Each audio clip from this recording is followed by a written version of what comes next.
अस्सलामुअलैकुम guys, education in Karachi के channel पे आप सबको खुशामदीद। इस वीडियो में हम थायराइड ग्लैंड के बारे में बात करेंगे, जिसमें हम देखेंगे कि थायराइड ग्लैंड क्या है, थायराइड ग्लैंड कौन से हार्मोन्स बनाता है, थायराइड ग्लैंड में हार्मोन्स कैसे बनते हैं और वो हार्मोन्स कैसे एक्शन करते हैं और कहाँ कहाँ पे करते हैं। सबसे पहले थायराइड ग्लैंड के बारे में हम जानेंगे कि थायराइड ग्लैंड क्या है। थायराइड ग्लैंड एंडोक्राइन सिस्टम का हिस्सा है, मतलब इसका काम है हार्मोन्स रिलीज करना। ये हमारे गर्दन के इंटीरियर पार्ट पे पाया जाता है, इंटीरियर टू नेक। इंटीरियर का मतलब है हमारे गर्दन का फ्रंट पार्ट, पोस्टीरियर का मतलब होता है बैक साइड, इंटीरियर का मतलब होता है फ्रंट साइड। तो थायराइड ग्लैंड हमारे नेक के फ्रंट साइड पे होता है। जैसे यहाँ पे अगर मैं एसोफेगस बना लूँ तो यहाँ पे इस तरह बाइलोब स्ट्रक्चर होता है, जिसको थायराइड ग्लैंड कहते हैं। ये थायराइड ग्लैंड के दो लोब्स है, राइट लोब, लेफ्ट लोब, और ये जो बीच वाला पार्ट है इसको कहते हैं इस्टमस। इस तरह का स्ट्रक्चर होता है थायराइड ग्लैंड का। बटरफ्लाई शेप्ड होता है ये, और इसमें बहुत सारे फॉलिकल्स होते हैं। फॉलिकल्स का मतलब है कि बहुत सारे सेल्स मिलके एक टिश्यू बनाते हैं जिसमें थायराइड हार्मोन्स बनते हैं। तो वो बहुत सारे सेल्स आपस में मिलके एक टिश्यू बनाते हैं जिसको हम फॉलिकल्स कहते हैं या थायराइड फॉलिकल्स कहते हैं। इस तरह बहुत सारे फॉलिकल्स होते हैं इसमें। अगर यही फॉलिकल मैं यहाँ पे अलग से बना लूँ तो आप लोगों को ज़्यादा वाज़ेह हो जाएगा। ये सेल्स हैं, ये पूरा थायराइड फॉलिकल है, इसमें ये सेल्स हैं ये चारों तरफ, और बीच वाली जो जगह है ये ल्यूमन है। सेल्स में थायराइड हार्मोन्स बनते हैं जो फिर ल्यूमन में जाते हैं। कैसे बनते हैं डिटेल्स में हम जाएंगे अभी, और ल्यूमन में फिर क्या होता है ये भी हम देख लेंगे। तो थायराइड फॉलिकल इस तरह होता है, आसपास सेल्स होते हैं, बीच में ल्यूमन होता है। ये न्यूक्लियस बनाया मैंने छोटा छोटा। और ये कौन से सेल से बना होता है? Thyroid follicle cells are made up of simple cuboidal cells। Cuboidal cell से बना होता है। यहाँ पे आप देख सकते हैं बहुत सारे फॉलिकल्स दिए हुए हैं, बीच में ल्यूमन है और आसपास बहुत सारे सेल्स है। ल्यूमन के सराउंडिंग में सेल्स है। सिंपल क्यूबाइडल एपिथेलियल सेल्स होते हैं। तो ये कौन से सेल से बना हुआ है? Simple cuboidal epithelial cells. अब हम देखेंगे कि थायराइड ग्लैंड को कौन कहता है कि फला हार्मोन्स बना लो। Thyroid gland T3 T4 hormones बनाते हैं, लेकिन इनको कहाँ से मैसेज आता है कि ये हार्मोन्स बना लो? उसके लिए एक रास्ता है जिसे कहते हैं hypothalamic pituitary thyroid axis. Hypothalamic pituitary thyroid axis मतलब सबसे पहले मैसेज मिलता है हाइपोथैलेमस से। हाइपोथैलेमस से मैसेज जाता है पिट्यूटरी को, और पिट्यूटरी से मैसेज जाता है फिर थायराइड को। कैसे जाता है यहाँ पे हम देखेंगे। यहाँ पे मैं हाइपोथैलेमस बना रहा हूँ और ये पिट्यूटरी ग्लैंड, ये हमारा हाइपोथैलेमस हो गया। पिट्यूटरी ग्लैंड के दो लोब्स होते हैं, एक को एंटीरियर कहते हैं और एक को पोस्टीरियर कहते हैं। इसके बारे में मैंने एक अलग वीडियो बनाई है, उसमें आप लोग देख लेना। इसकी डिटेल्स मैंने उस वीडियो में दी हुई है। बहुत सारे हार्मोन्स एंटीरियर पिट्यूटरी से रिलीज होते हैं और कुछ हार्मोन्स पोस्टीरियर पिट्यूटरी से रिलीज होते हैं। फिलहाल हम थायराइड ग्लैंड के T3 और T4 की बात कर रहे हैं, तो उसके लिए जो हार्मोन रिलीज होता है उसको कहते हैं TSH, थायराइड स्टिमुलेटिंग हार्मोन, जो कि इंटीरियर पिट्यूटरी ग्लैंड से रिलीज होता है, यानी कि पिट्यूटरी ग्लैंड के इंटीरियर पार्ट से। ये हाइपोथैलेमस है। यहाँ पे कुछ न्यूरॉन्स के सेल्स होते हैं जिसको न्यूरोसेक्रेटरी सेल्स कहते हैं। वहाँ से मैसेज जाता है, यहाँ से एक हार्मोन रिलीज होता है जिसको कहते हैं थायराइड रिलीजिंग हार्मोन, TRH। ये हार्मोन हाइपोथैलेमस में कुछ सेल्स से रिलीज़ होता है और यहाँ से एक पोर्टल सिस्टम के ज़रिए, कुछ वेंस का पोर्टल सिस्टम होता है, उसके ज़रिए जाता है कहाँ पे? इंटीरियर पिट्यूटरी ग्लैंड तक। और इस पोर्टल सिस्टम को कहते हैं hypophyseal portal system. Portal system अगर किसी को पता नहीं है तो बता देता हूँ।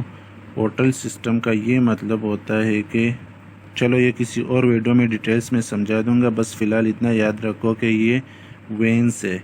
वेंस के ज़रिए हाइपोथैलेमस से थायराइड रिलीजिंग हार्मोन आ रहा है और यहाँ पे कुछ सेल्स को एक्टिवेट कर रहा है और उन सेल्स का नाम है थायरोट्रोप्स। ये सेल्स एक्टिवेट हो जाते हैं और ये सेल्स फिर क्या करते हैं, रिलीज़ थायराइड स्टिमुलेटिंग हार्मोन यानी कि TSH रिलीज़ करते हैं। यहाँ से ये थायराइड स्टिमुलेटिंग हार्मोन रिलीज़ कर देते हैं और ये चला जाता है कहाँ पे, ब्लड स्ट्रीम में, जो हमारे ब्लड वेसल्स है। यहाँ पे क्या आ गया, thyroid stimulating hormone. Blood vessels में ये जाता है फिर कहाँ पे, थायराइड ग्लैंड तक। थायराइड ग्लैंड में कुछ सेल्स होते हैं, फॉलिकल्स होते हैं, फॉलिकल्स में सेल्स होते हैं। और एग्ज़ाम्पल यहाँ पे ये सेल्स है। ये हमारे पास एक फॉलिकल बना हुआ है जो कि मैंने आप लोगों को पहले दिखाया था कि फॉलिकल किस तरह होता है। ये ब्लड वेसल है, ये फॉलिकल सेल है। फॉलिकल के बहुत सारे सेल्स होते हैं, यहाँ पे मैंने एक सेल बनाया है। इस ब्लड वेसल में थायराइड स्टिमुलेटिंग हार्मोन आ गया। कहाँ से आया, हाइपोथैलेमस से थायराइड रिलीजिंग हार्मोन सीक्रेट हुआ, वो पिट्यूटरी ग्लैंड में गया, वहाँ पे थायरोट्रोप्स सेल्स को एक्टिवेट किया। थायरोट्रोप्स सेल्स ने थायराइड स्टिमुलेटिंग हार्मोन रिलीज़ किया और वो ब्लड वेसल्स के ज़रिए आते हुए यहाँ तक आ गया एड्रीनल ग्लैंड तक। ये एड्रीनल ग्लैंड में जो बहुत सारे फॉलिकल्स होते हैं उसमें से एक फॉलिकल का सेल है। अब ये थायराइड स्टिमुलेटिंग हार्मोन यहाँ पे आके फॉलिकल सेल के मेम्ब्रेन पे रिसेप्टर से अटैच हो जाएगा। यहाँ पे बहुत सारे रिसेप्टर्स होते हैं। इस रिसेप्टर को कहते हैं थायराइड स्टिमुलेटिंग हार्मोन रिसेप्टर। इससे अटैच हो जाएगा तो ये रिसेप्टर सेल के अंदर कुछ इंजाइम्स को एक्टिवेट कर देगा। वो इंजाइम्स सेल के अंदर, सेल में न्यूक्लियस में जाके DNA में एक ख़ास जीन को एक्टिवेट कर देंगे और वो जीन क्या करेगा, वो जीन एक ख़ास किस्म के प्रोटीन्स बनाना शुरू कर देगा। लेकिन ये प्रोटीन भी डायरेक्ट नहीं बनता है। अगर आपको इसका मैकेनिज़्म पता हो तो ये किस तरह होता है, DNA mRNA बनाता है, mRNA बाहर निकलता है, राइबोसोम्स के साथ मिलता है, राइबोसोम्स के साथ मिलकर एक प्रोटीन बनाता है। वो प्रोटीन फिर जाते हैं कहाँ पे, एंडोप्लाज्मिक रेटिक्यूलम में जाते हैं। एंडोप्लाज्मिक रेटिक्यूलम से फिर जाते हैं गोल्जी बॉडीज़ में। गोल्जी बॉडीज़ के बाद इन दोनों में मॉडिफाइड होके फिर बाहर निकलता है। तो वो जो प्रोटीन निकलता है उसको हम कहते हैं थायरोग्लोबुलिन कोलॉइड, और ये एक वेसिकल के अंदर होता है जब गोल्जी बॉडीज़ से निकल जाता है। अब ये वेसिकल जाएगा, यहाँ पे सेल से निकलेगा। यहाँ पे बीच में क्या है, आप लोगों को मैंने बताया था ल्यूमन है। ये किस तरह है, ल्यूमन है, इसके अराउंड इस तरह सेल्स। यहाँ पे हम इनमें से एक सेल की बात कर रहे हैं। एक सेल में थायरोग्लोबुलिन बन गया और वो फिर यहाँ पे इस ल्यूमन में आ जाएगा। तो ये यहाँ पे सेल मेम्ब्रेन से निकल के थायरोग्लोबुलिन कोलॉइड फॉलिकल के ल्यूमन में आ जाएगा। अब हम अगर इस थायरोग्लोबुलिन के बारे में थोड़ी सी बात करें तो आप लोगों को पता है ये एक प्रोटीन है और प्रोटीन किस चीज़ से बना होता है, बहुत सारे अमाइनो एसिड्स के चेन से। तो अगर मैं इसको इनलार्ज करके बना लूँ तो ये इस तरह होता है। ये एक चेन बनी हुई है जिसमें मुख्तलिफ अमाइनो एसिड्स है प्रोटीन के। बहुत सारे किस्म होते हैं अमाइनो एसिड्स के।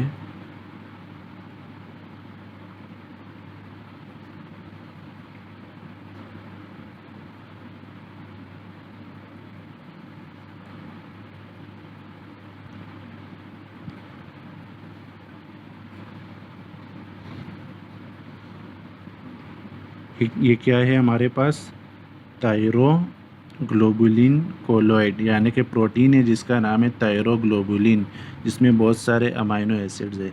जिसमें से एक अमाइनो एसिड है जिसका नाम है थायरोसिन।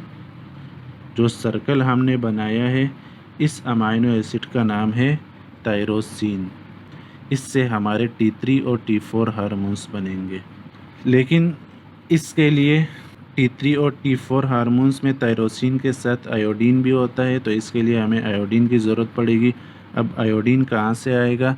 आयोडीन हमारे खाने में होता है, हमारी डाइट में होता है, कुछ साल्ट होते हैं उसमें होता है। तो आयोडीन हमारे पास कहाँ से आएगा? GIT से आएगा। अगर यहाँ पे मैं छोटा सा GIT बना लूँ, GIT क्या है? Gastro intestinal tract. यहाँ पे मैंने एक छोटा सा GIT बना लिया और यहाँ से क्या आ रहा है? आयोडीन। लेकिन ये आयोन की फॉर्म में होता है, इसलिए इसको यहाँ पे कहते हैं आयोडाइड। यहाँ पे चैनल्स होते हैं, उसके ज़रिए ये आयोडीन यहाँ पे अंदर आएगा। यहाँ पे सेल में कुछ और प्रोटीन्स होते हैं जिसको कहते हैं पेंड्रिन। इन प्रोटीन्स का ये काम होता है कि ये इस आयोडीन को पकड़ के यहाँ पे आयोडाइड को पकड़ के यहाँ पे लेकर आते हैं और सेल से बाहर फेंकते हैं, ल्यूमन में आ जाते हैं। अब ये आयोडीन यहाँ पे आ गए, लेकिन ये हमें आयोडाइड फॉर्म में चाहिए, मतलब आयोन फॉर्म में नहीं चाहिए। तो इसके लिए यहाँ पे एक एंजाइम होता है जिसको हम कहते हैं थायराइड परऑक्सीडेज, जो इस आयोडाइड को आयोडीन में कन्वर्ट करता है। और मुझे नीचे अलग से बनाना पड़ेगा क्योंकि यहाँ पे जगह सही नहीं है। अब यहाँ पर अगर देखें तो वही सेम सेल मैंने यहाँ पे छोटा बना लिया। यहाँ पे आयोडीन अंदर आया था, आयोडाइड जो पेंट्रिन प्रोटीन्स के ज़रिए यहाँ से निकल गया था। यहाँ पे ल्यूमन में एक और एंजाइम होता है जिसको कहते हैं थायराइड परऑक्सीडेज। इस एंजाइम का क्या काम है? इसके 3 फंक्शंस है। एक फंक्शन इसका ये है कि ये आयोडीन को कन्वर्ट करता है, आयोडाइड को कन्वर्ट करता है आयोडीन में। तो ये आयोडाइड को कन्वर्ट कर देगा, ये इस पे ऐड करेगा और इसको कन्वर्ट कर देगा किस में? आयोडीन में। दूसरा फंक्शन इसका ये है कि ये इस आयोडीन को यहाँ से ले जाके टायरोसिन पे लगा देता है। तो दूसरा फंक्शन इसका क्या है? आयोडीनेशन ये कैसे करता है? ये इस आयोडीन को पकड़ के ले जाता है और किस पे लगा देता है? टायरोसिन पे लगा देता है। कहीं पे 1 लगा देता है, कहीं पे 2 लगा देते हैं। फॉर एग्ज़ाम्पल यहाँ पे 1 लगा दिया, यहाँ पे 2 लगा दिए, यहाँ पे 2 लगा दिए। इसी तरह यहाँ पे 2 लगा दिए, यहाँ पे 1 लगा दिया। जहाँ पे 1 आयोडीन लग जाता है उसको हम कहते हैं मोनोआयोडोटायरोसिन। जहाँ पे 1 आयोडीन लग जाता है ना, जैसे यहाँ पे इस टायरोसिन पे 1 आयोडीन लगा हुआ है, दूसरी तरफ नहीं लगा है, तो इस मॉलिक्यूल को अब हम बोलेंगे मोनोआयोडोटायरोसिन। और जहाँ पे 2 लग जाते हैं, जैसे ये है, ये 2 है, ये डबल है, इसको हम कहते हैं डाईआयोडोटायरोसिन। इसको कहते हैं मोनोआयोडोटायरोसिन। और जहाँ पे डबल है इसको हम कहते हैं डाईआयोडोटायरोसिन।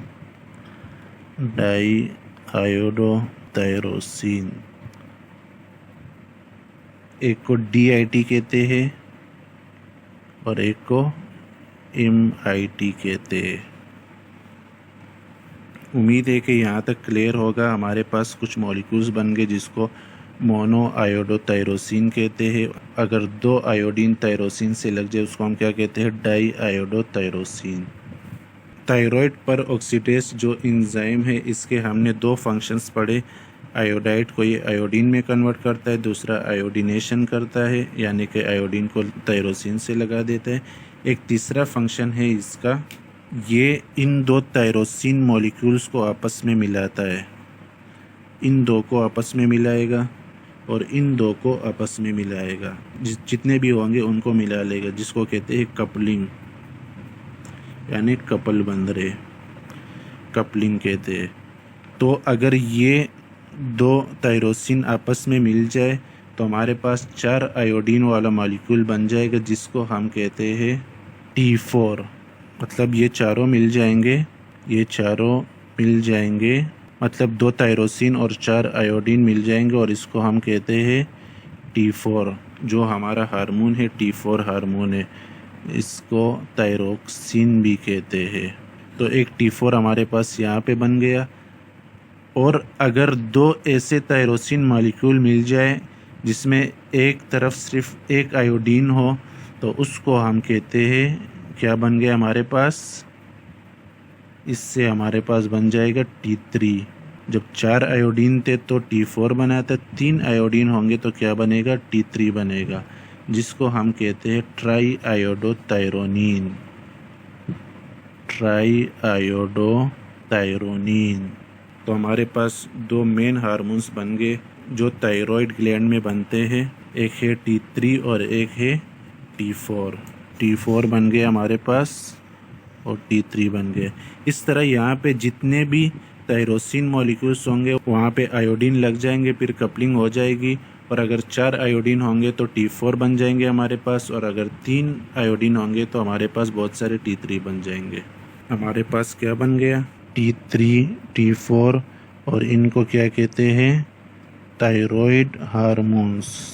ठीक है, अब क्या होगा, थायराइड हार्मोन्स हमारे पास बन गए। अब इनको वापस कहाँ भेजना है, ब्लड वेसल्स में भेजना है। तो क्या होगा, ये थायराइड हार्मोन्स की जो पूरी चेन है, जो हमारे पास पूरी चेन है, इसमें जो बाकी अमाइनो एसिड्स होंगे वो अपनी जगह पे रहेंगे, लेकिन हमारे पास क्या क्या बन जाएगा, T3 बन जाएगा, जो बाकी है वो अपनी जगह पे रहेंगे। T4 बन गए, T3 बन गए, बहुत सारे T3 और T4 बन गए, और बीच बीच में बाकी अमाइनो एसिड्स है। अब क्या होगा, ये चले जाएंगे कहाँ पे, सेल में वापस चले जाएंगे। कौन से प्रोसेस के ज़रिए, एंडोसाइटोसिस। एंडोसाइटोसिस आप लोगों को पता होगा, कोई भी चीज़ सेल मेम्ब्रेन के ज़रिए आ रही है उसको हम कहते हैं एंडोसाइटोसिस।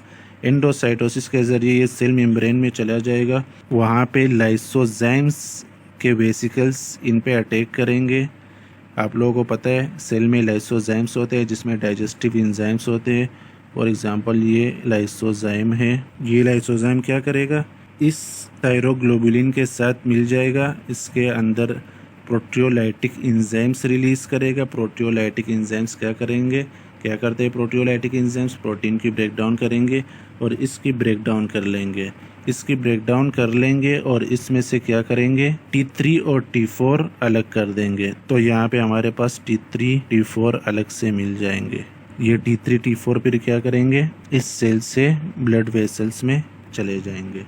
ब्लड वेसल्स में फिर ये एक प्रोटीन से अटैच होते हैं जिसको कहते हैं थायरोक्सिन बाइंडिंग ग्लोबुलिन, जो कि लीवर में प्रोड्यूस होते हैं। हमारे पास लीवर है, लीवर में मुसलसल प्रोड्यूस हो रहे होते हैं और यहाँ से रिलीज़ होते हैं। क्या है, TBG। TBG क्या है, थायराइड बाइंडिंग ग्लोबुलिन। ये इस तरह यहाँ पे होते हैं। T3 T4 यहाँ पे इस आके इससे अटैच हो जाएंगे और इस प्रोटीन का ये काम होता है कि T3 T4 को एक जगह से दूसरी जगह लेकर जाते हैं, यानी कि ब्लड वेसल्स में ट्रांसपोर्ट का काम करते हैं T3 T4 के लिए। अभी तक हमने जो पढ़ा वो रिवाइज कर लेते हैं। सबसे पहले हमने थायराइड ग्लैंड के बारे में बात की कि थायराइड ग्लैंड क्या है। थायराइड ग्लैंड हमारे नेक के इंटीरियर साइड पे होता है, बटरफ्लाई शेप्ड होता है। थायराइड ग्लैंड में कुछ टिश्यूज़ होते हैं जिसको हम थायराइड फॉलिकल्स कहते हैं। थायराइड फॉलिकल्स में सेल्स होते हैं, वो सेल्स बने होते हैं किसके, सिंपल क्यूबाइडल एपिथेलियल सेल्स। फिर हमने हाइपोथैलेमिक पिट्यूटरी थायराइड एक्सिस के बारे में बात की। ये एक रास्ता है जिसके ज़रिए थायराइड ग्लैंड को मैसेज आता है कि आपने थायराइड हार्मोन्स बनाने हैं या नहीं बनाने। उसमें सबसे पहले हमारे पास हाइपोथैलेमस है जो ब्रेन का हिस्सा है। इसमें कुछ सेल्स होते हैं, न्यूरो सेक्रेटरी सेल्स होते हैं। वहाँ से एक हार्मोन रिलीज़ होता है, थायराइड रिलीजिंग हार्मोन। वो हार्मोन एक पोर्टल सिस्टम, एक वेंस पोर्टल सिस्टम, वेंस का एक पोर्टल सिस्टम होता है, उसके ज़रिए आता है कहाँ पे, पिट्यूटरी ग्लैंड में। पिट्यूटरी ग्लैंड के कौन से पार्ट में, एंटीरियर पिट्यूटरी ग्लैंड में। 2 लोब्स होते हैं पिट्यूटरी ग्लैंड के, एक होता है एंटीरियर, एक होता है पोस्टीरियर। एंटीरियर पार्ट में कुछ सेल्स होते हैं जिसको थायरोट्रोप्स कहते हैं। उन सेल्स को थायराइड रिलीजिंग हार्मोन एक्टिवेट करता है और वो सेल्स रिलीज़ करते हैं स्टिमुलेटिंग थायराइड स्टिमुलेटिंग हार्मोन।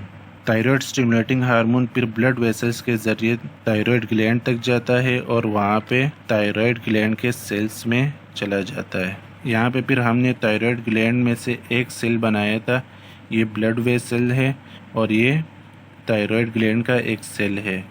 जैसे ये एक फॉलिकल है, फॉलिकल के आसपास सेल्स होते हैं, बीच में ल्यूमन होता है। यहाँ से अगर हम एक सेल ले लें तो ये एक सेल है और ये ल्यूमन है। यहाँ पे थायराइड स्टिमुलेटिंग हार्मोन आया।